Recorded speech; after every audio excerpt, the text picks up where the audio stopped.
Bonjour, bienvenue dans la saison 2 de Comme d'Archi, le podcast qui vous ouvre les portes du monde fascinant de l'architecture, dans une approche non manichéenne et pour ne pas opposer passé et futur, dans une réflexion transversale permettant de vivre au présent dans un cadre de vie plus heureux car mieux identifié.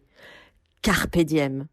Je suis Anne-Charlotte, chroniqueuse du podcast, accompagnée de l'ingénierie son pour vous offrir le meilleur. Merci et heureuse de votre fidélité. Maintenant, place au talent. Bienvenue dans Comme d'Archi.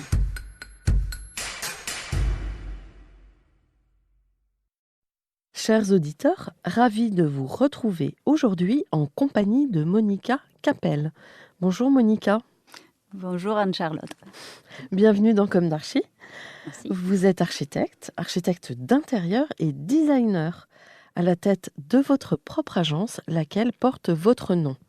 Vous travaillez sur des projets de demeures privées pour des particuliers, vous œuvrez aussi sur des programmes hôteliers, des commerces, pour des promoteurs. Vous êtes attaché au concept d'élégance qui est pour vous de rendre simple ce qui est complexe, avec puissance et style. On va commencer par le début, comme il est d'usage dans l'émission. Quel a été votre parcours? Quelle fut votre jeunesse? Où s'est ancrée votre envie d'architecture? Et quelles ont été vos études? Alors, je suis polonaise, née en Pologne, et je suis restée là-bas jusqu'à l'âge de 21 ans. C'était où en Pologne? C'était dans le sud de la Pologne, pas loin de Cracovie, un peu vers les petites montagnes. J'ai vécu dans un pays communiste, mais j'ai vécu une enfance très heureuse. Quand on est enfant, on ne se rend pas compte de ce qui se passe autour. Donc, on est entouré d'amour et des amis, des copains. Tout se passe très bien. Vos parents sont polonais tous les deux? Les deux sont polonais, mais mon père est né en France. Donc, j'ai d'accord. toujours eu des attaches avec la France. Ouais. Donc, j'ai petit à petit, au lycée, on commençait à se rendre compte de ce qui se passait parce que aussi la situation se dégradait petit à petit. On avait des tickets de ration, mais je ne vais pas raconter des choses tristes comme ça, mais Vous pouvez, on est passé quand même par ça. Voilà, donc... Oui, vous savez ce qu'est la dureté. Oui, Ouais. c'est la dureté. Et tout le monde, à cette époque, rêvait de partir, vivre ailleurs. Donc, c'était la meilleure chose qui pouvait arriver aux enfants, c'est de partir, s'installer ailleurs. Et même si c'était dur pour les parents. Ouais. Mais voilà. Et vous aviez appris le français dès l'enfance ou... Oui, j'ai appris le français Ouais. en Pologne. Et donc, c'est toujours la langue que j'adorais et que je préférais à l'anglais. Ouais. Donc, en fait, vous êtes partie très, très vite ou après vos études? Comment ça s'est passé? Je suis partie, j'ai commencé mes études en Pologne, mais j'étais au départ destinée à faire la médecine. Et grâce à ma sœur aînée, qui était déjà étudiante en architecture, j'ai changé d'avis et j'ai abandonné mes livres de biologie, chimie, juste avant les bacs pour commencer à prendre des cours de dessin. Parce que l'entrée à l'école polytechnique de Cracovie se faisait via un concours. Et donc, le dessin faisait une partie très, très importante de ce concours. Donc, j'ai eu la chance d'entrer à l'école et j'ai passé 2 années, seulement 2 années là-bas, mais merveilleux, dans une ville étudiante. Cracovie, c'est une ville magique, médiévale. Et je crois que le niveau est très élevé, c'est une très école élevé, hein. reconnue Ouais. à l'échelle mondiale. Et je pense que c'est là-bas que j'étais nourrie des monuments historiques, de l'architecture, des vieux murs, du respect pour ça. Et à cette école, je voulais juste dire que j'étais... donc, comme je parlais français, j'étais choisie au moment où l'école organisait un biennale d'architecture. Et il y avait 2 stars... qui sont arrivés à ce biennale, c'était en 86 ou 85. Et moi, j'étais les guides de Pierre Demeuron et Jacques Herzog. Mais j'ai même une petite carte dédicacée d'eux à mon amour polonais. Voilà. Mais ça m'a donné envie, d'ailleurs, de partir. Comme de toute façon, le mouvement était pour tout le monde au départ. Je suis partie et je choisis la France parce que bien sûr, c'était le pays que j'aimais. Mais alors vous venez en France au milieu de vos études? Ouais, après deuxième année, oui. Ouais. Et vous avez intégré une école alors? J'ai commencé d'abord l'Alliance française parce que je suis arrivée un peu tôt dans l'année, donc les inscriptions pour les étrangers, il fallait être là en janvier, l'année d'avant. Et donc je me suis inscrite après à l'école Paris-La Seine, D'accord. l'école d'architecture. J'ai trouvé un travail parce que comme mes parents étaient en Pologne, il fallait que je travaille et j'avais la chance de pouvoir travailler dans une agence d'architecture comme dessinatrice. Donc mon métier d'architecte, en fait, j'ai commencé petit à petit dès le début. J'étais toujours dans l'enseignement et dans la pratique en même temps. Mmh. Et c'était une agence reconnue, enfin, dont le nom était non? C'était Vous savez? Stanislas Fischer Oui. et Witold Zandvoss, peut-être Ouais. pas très, très connus, Connu, donc mais mes ouais. compatriotes, mais Oui. voilà, ça m'a permis de travailler et travailler dans le métier et faire mes études en Parallèlement. parallèle. Donc j'étais rue Dauphine et j'allais à l'école, rue Jacques Callot, voilà. Dans une ambiance des fanfares, et c'était une autre ambiance à l'époque. Ouais. Donc vous avez été immergée dans cette ambiance Immédiatement. immédiatement et ça a dû être quelque part une ouverture importante? Très, très, très importante et Ouais. c'était un choc aussi parce que, moi, polonaise, un peu réservée et je suis arrivée à Ouais. l'école d'archi, C'est pour ça que je parle d'ouverture avec une grande liberté. oui, très libre, Mmh. très différent. En plus, je me suis rendu compte qu'on avait très, très peu de points communs. Je ne regardais pas dans ma jeunesse les mêmes films que mes copains français. On écoutait peut-être la même musique, mais il fallait que je m'intègre Ouais. très vite et au maximum. Donc je ne cherchais pas des copains polonais, je cherchais des copains français. Oui, pour vous faire accepter aussi Oui, par c'est vrai. ça, ouais. Et du coup, vous passez votre diplôme? Je passe mon diplôme donc ici en 93 et comme j'étais très ancrée en étudiant et en travaillant dans des agences d'architectes dans le réel, mon diplôme, c'était pas un sujet fictif, c'était un sujet réel. J'ai construit une maison en ossature bois avec mes clients qui étaient dans le jury de mon diplôme. Et donc, c'était peut-être un petit projet, mais c'était un vrai projet qui s'est réalisé. Ma maquette en balsa est devenue réelle. Et en 93, une maison à ossature bois qui s'est faite à Champs-sur-Marne, c'était quelque chose de nouveau. Donc je me rappelle que dans mon mémoire, je parlais des avantages des maisons en bois, des murs très fins, de 22 centimètres, mais très isolants. C'était peut-être un peu de votre culture constructive que non? Pas Mmh, forcément? pas forcément, mais c'est vrai qu'en Pologne, dans le sud de la Pologne, il y a beaucoup de maisons en bois. Donc Ouais. on ne se rend pas compte peut-être au départ qu'on est imprégné par des Mmh. choses qui se passent à côté de nous. Et du coup, Ouais. vous étiez avant-gardiste un petit peu? Parce Peut-être sans se qu'aujourd'hui rendre compte. sans vous en rendre compte? Ouais. Et alors après, vous continuez en agence ou? Non, après, il arrive à une période qui est un peu des transitions entre les agences où on dessinait sur les calques avec les rapidographes et l'arrivée des ordinateurs. Je suis une ancienne. Donc en fait, je me suis mise à cette période-là à mon compte et j'ai commencé par faire des projets de rénovation des appartements, voilà. Donc vous avez eu une première commande et ça vous a lancé, c'est Voilà. ça? Après ça se passe de bouche à oreille. Oui. L'une de mes questions récurrentes dans Comme d'Archi est: est-ce qu'aujourd'hui, vous avez le sentiment d'avoir accompli ce que vous imaginiez à la sortie de l'école?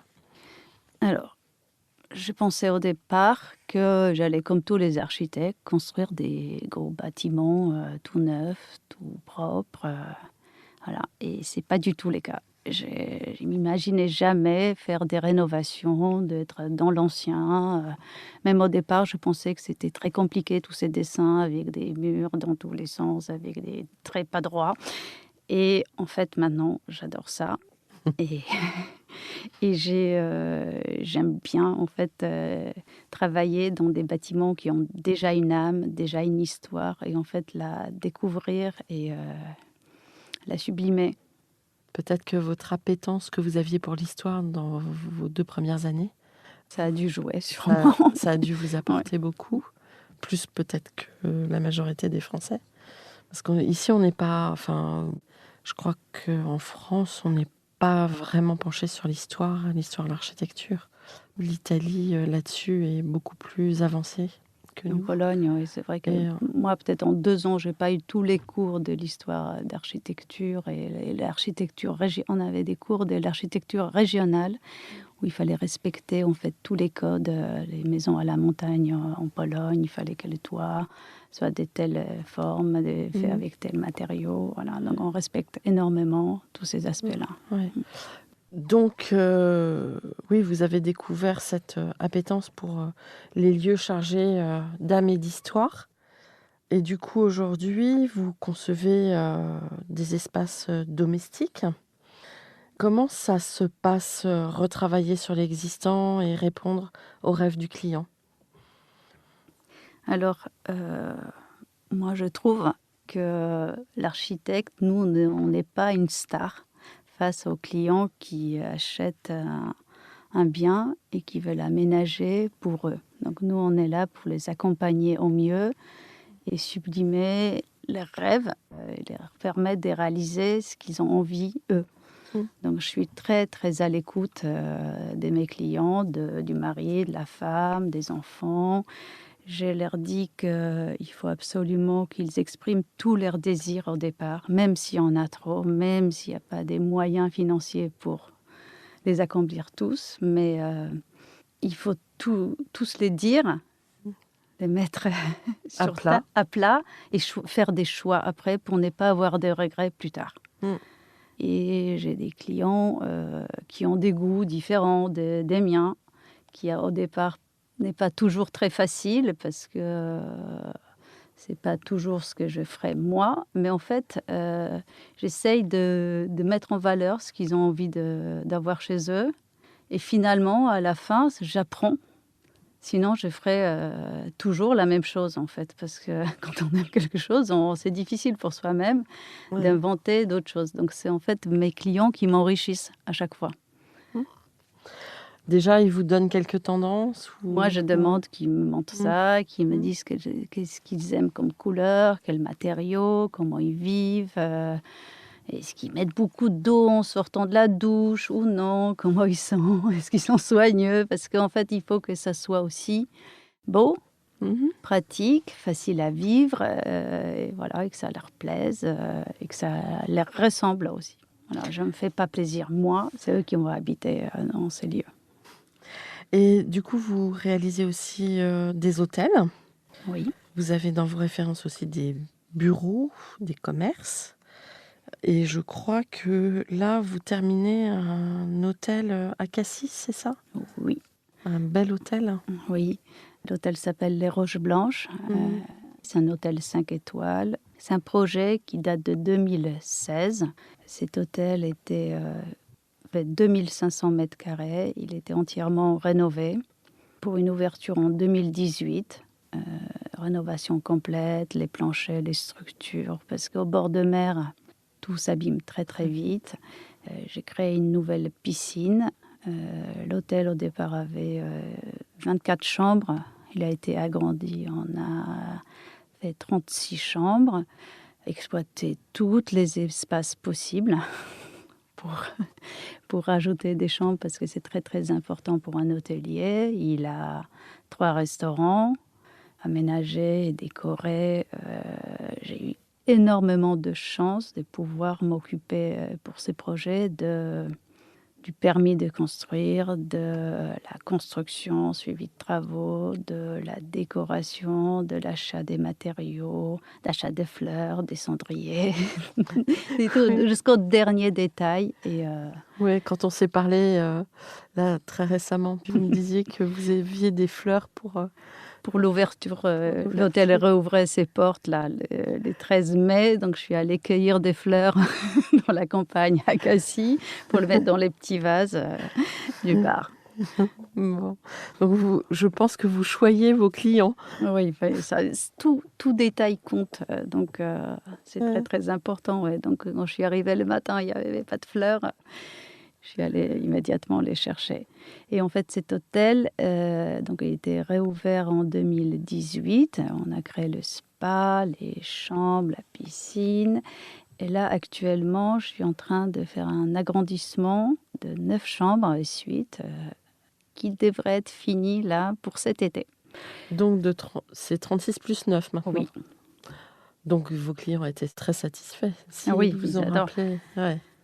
Parce que l'endroit est exceptionnel et le site est incroyable. C'est un site avec...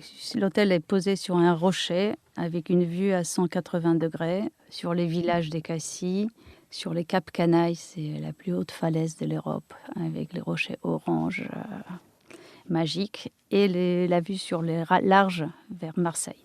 Et c'était une vieille bâtisse de 1887 qui a été transformée dans les années folles, dans les années 20, en hôtel 5 étoiles. Donc, et qui était là, exploité avec les clients qui venaient régulièrement et était tenu par une famille, mais qui à la fin, dans les années 2000, n'avait plus les forces ni plus les moyens de continuer, de le mettre en valeur. Voilà, Donc ça a été racheté c'était racheté et moi je me suis occupée donc des travaux. D'accord, donc vous aviez un objet qui était quasiment dans son jus. C'était dans son jus, mais Ouais. il restait pas grand-chose. Il restait juste une rampe d'escalier avec des écailles en ferronnerie et une rampe en argent. Ouais. Et la porte d'entrée, sinon, rien. Et l'hôtel n'avait pas d'âme. Il y avait des plafonds avec des lamelles en métal, l'escalier en colimaçon. C'était... Bon, j'ai rien trouvé d'existant, donc il fallait recréer une âme d'une bâtisse de début du siècle dernier. Vous aviez des photos? Pas beaucoup. Pas beaucoup beaucoup de photos, mais j'ai fait des recherches pour savoir quel parquet, est-ce que c'est des bâtons rompus, quel code j'utilisais pour sublimer l'endroit sans trop aller dans l'art déco, le lourd, hein, donc un peu quelque chose de léger, parce que c'est un endroit de villégiature, hein, voilà mon accent polonais, compliqué. Il n'y a pas de problème. Et donc il fallait quelque chose de léger, imprégné d'histoire, en même temps un peu bleu, comme la mer, et voilà. Et du coup, vous avez, avec vos clients, tracé des directions dans cet aménagement ou vous aviez carte blanche? On a tracé un tout petit peu les directions au départ, avec les mood boards, avec les envies, et puis j'avais la carte blanche en fait. Donc c'était merveilleux de ne pas être interrompu dans son travail, et ça a permis d'avoir, j'espère, quelque chose d'harmonieux.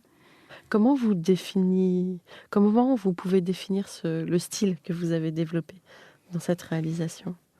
C'est un peu art déco revisité, un peu...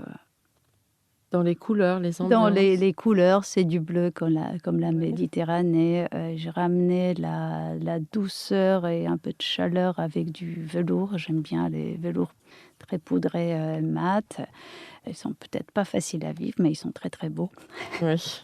J'ai utilisé des matériaux, la pierre, du granit, j'ai pas mis du carrelage. L'hôtel s'appelle les Roches Blanches, donc il fallait que ça soit quelque chose d'authentique et vrai. Donc pour ça, je suis allée au Portugal pour chercher des pierres, pour chercher des matériaux, pour qu'on puisse vraiment réaliser les projets avec...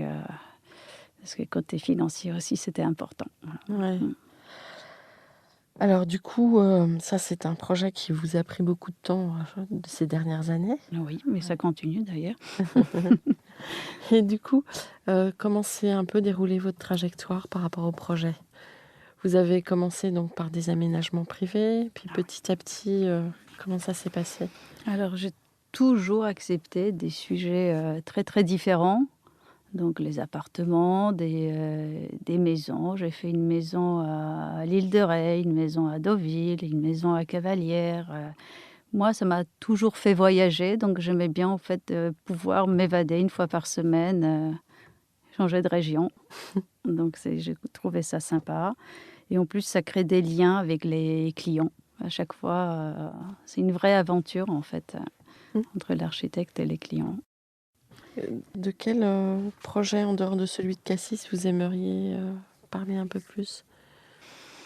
Bah, à chaque fois, c'est des attaches, en fait, donc chaque projet est unique et chaque client est unique, donc je ne veux pas privilégier parce qu'après, en fait, on devient amis, on reste amis avec mes clients et je travaillais à Gaoubena pour une piscine, à fond mobile, donc c'était intéressant Gaoubena, c'est une colline avec des maisons qui sont complètement fondues dans la nature, C'est où? près des Bormes-les-Mimosas. D'accord. Après, à côté, j'ai fait 2 maisons à Cavalières, à chaque fois, c'était des projets un peu compliqués parce que j'arrivais en tant qu'architecte parisienne, donc c'est compliqué pour les permis. Ouais. J'ai fait une maison à Deauville, en reconstituant des colombages parce que la maison était très, très pauvre et pas habillée comme il fallait. À l'île de Ré, pareil, c'est compliqué parce que c'est une zone un peu inondable, Ouais. voilà, donc Voilà, et vous avez surélevé à ce moment-là? Vous avez non? Pour faire c'était en fait la tempête, de 2000 et c'était ouais, compliqué. ouais. Vous avez réussi à vous en sortir quand même? Oui, oui. Bon.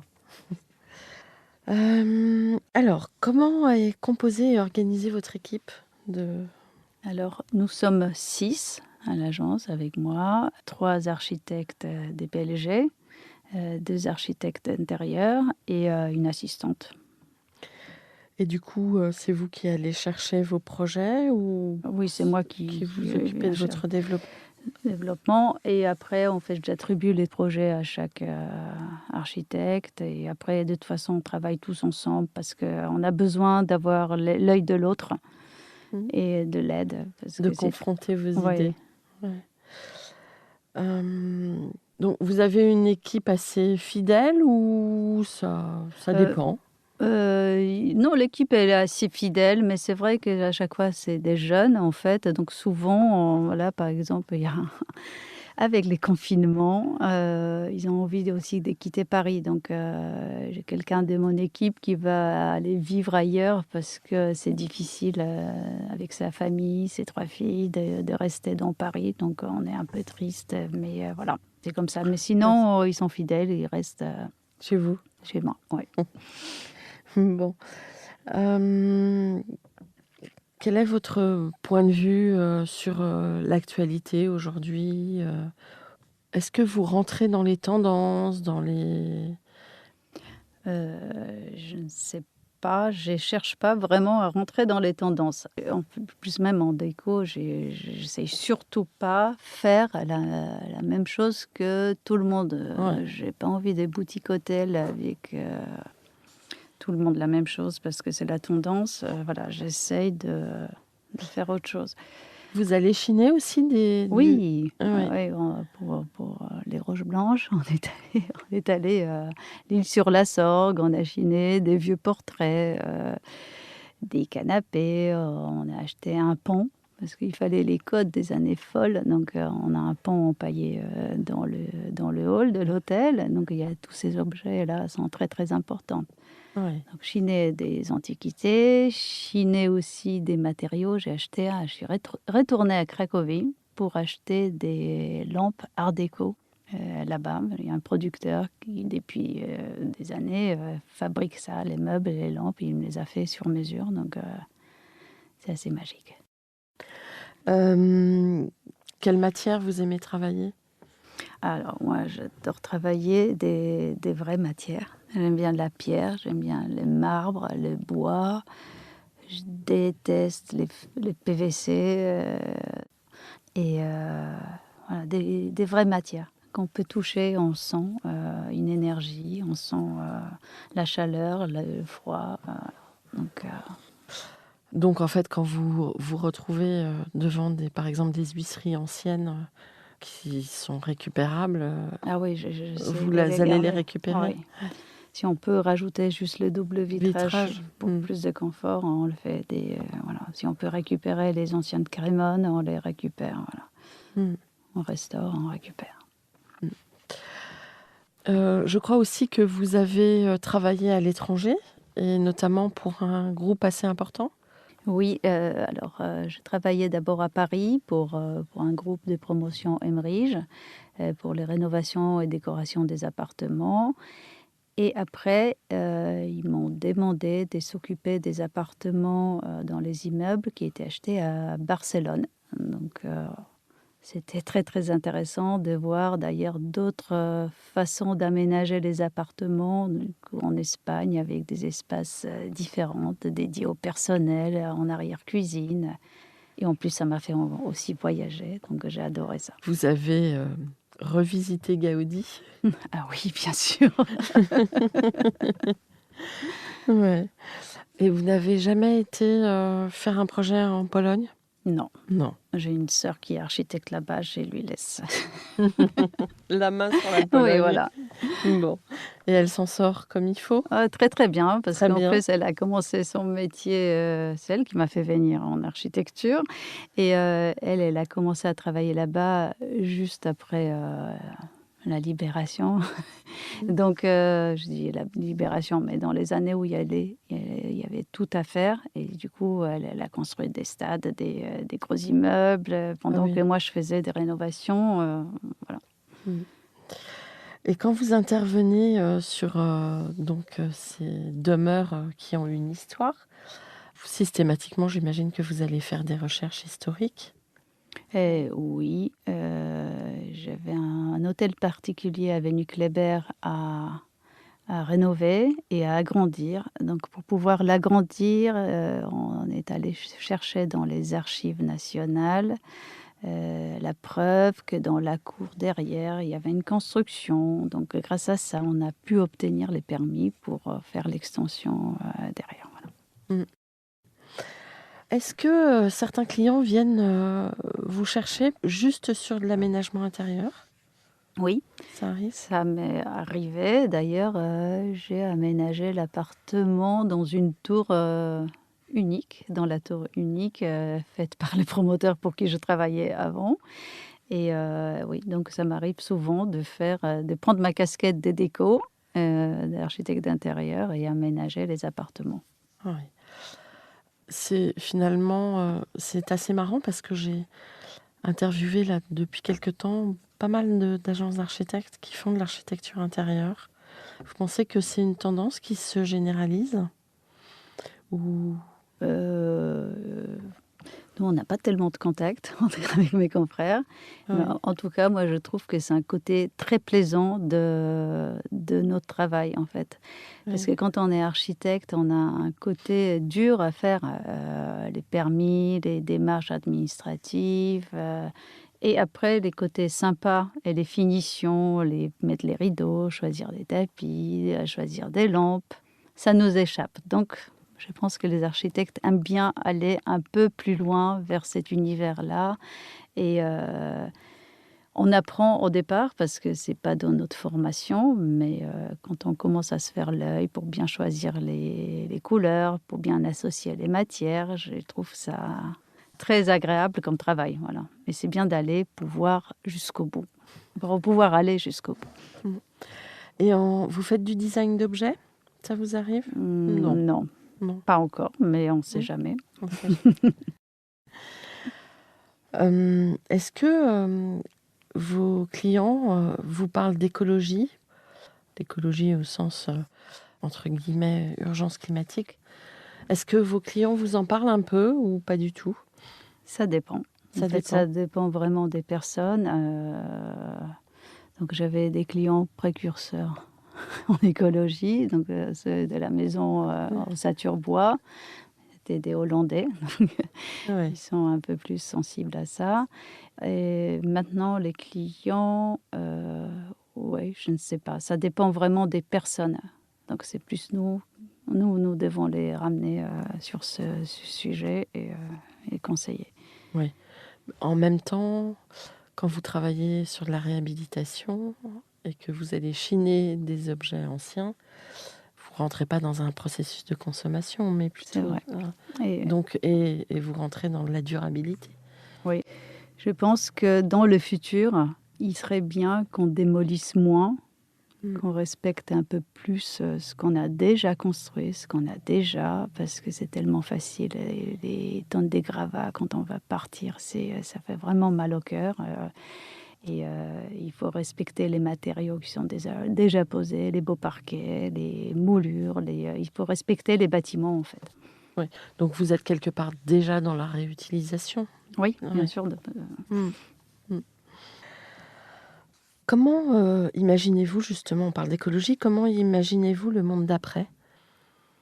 bah, c'est en continuité de ça. Pour moi, c'est plus donc maintenant on recycle beaucoup des matériaux, donc on devrait respecter, ce qui est déjà existant, en fait et le mettre en valeur, d'essayer sans aller dans les normes, hallucinantes, démesurées parce qu'on ne peut pas isoler un bâtiment existant comme on isole un bâtiment tout neuf. Mmh. Ni par l'extérieur, ni par l'intérieur, parce qu'on a des corniches, donc moulures mais Ouais, il donc ce faudrait serait, peut-être de faire évoluer la norme? ouais Mmh. et Beaucoup de vos confrères le disent aussi. ouais. Mmh. Quels conseils donneriez-vous aux étudiants en architecture aujourd'hui? Alors, moi, quand j'étais étudiante, en architecture à mon époque, moi, j'avais un lien, direct avec le monde réel, avec l'agence. Peut-être que j'avais pas assez de lien avec le chantier. Moi, je trouve que c'est ça qui manque aux étudiants d'architecture qui sont dans la théorie. Et moi, je les vois arriver après à l'agence, ils dessinent des choses super sur l'ordinateur, tout est à l'échelle. Après, ils impriment les plans, on ne peut pas les montrer aux maçons parce qu'ils voient rien, il n'y a pas de dimension sur les plans, parce qu'ils vont pas assez sur place pour voir que ce que c'est d'être sur les chantiers. Et ça leur ferait vraiment du bien, d'aller faire des stages, même si c'est pas obligatoire pour l'école, de voir comment c'est. Parce que les gens qui travaillent aussi, ils ont beaucoup à nous apporter. Mmh. Souvent, on a pensé à une solution, mais la personne qui sait Qui faire réalise. qui réalise est là. Moi, je suis très, très à l'écoute, en Mmh. fait, parce que souvent, ils améliorent tout ce Ce qui j'ai a été imaginé. conçu. Oui. Ouais. Et bah, alors Donc du coup, vous prenez en charge, vous les formez, ces jeunes qui sortent de l'école? oui, après, il faut Vous êtes qu'on les obligés? forme, mais Mmh. moi, je trouve que ce serait plus le rôle de l'école, De l'école? de les envoyer en stage, en pratique, aller travailler sur le chantier, de voir ce que c'est, voilà. Quel serait votre projet de rêve? Alors, moi, en fait, comme j'ai fait le tour des différents projets, je travaillais pour les particuliers à rénover leurs appartements, leurs maisons. J'ai travaillé, pour l'aménagement des bureaux, des commerces. En fait, je trouve qu'un projet d'hôtel, ça cumule, en fait, l'ensemble de tous ces univers. Parce qu'on retrouve un peu de maison, un peu de bureau, un peu de restaurant, des commerces.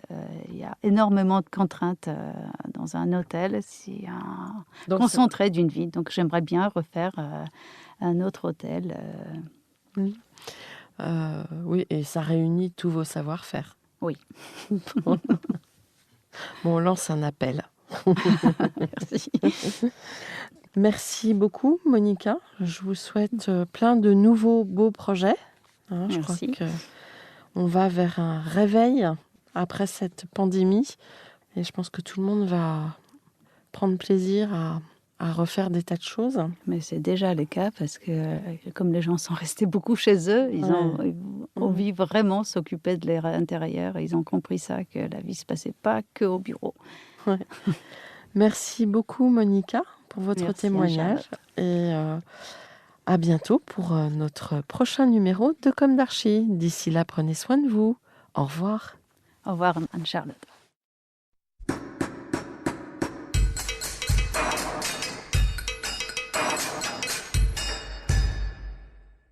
Chers auditeurs, merci pour votre écoute. N'oubliez pas de retrouver nos sujets en avant-première sur Instagram à l'adresse Comme d'Archi Podcast, COMDARCHI Podcast. Si vous aimez ce podcast, favorisez sa diffusion en lui donnant 5 étoiles sur Apple Podcast, plus un petit commentaire, ou sur votre plateforme de podcast favorite. Et surtout, abonnez-vous pour écouter tous nos épisodes gratuitement. À bientôt et d'ici là, prenez soin de vous.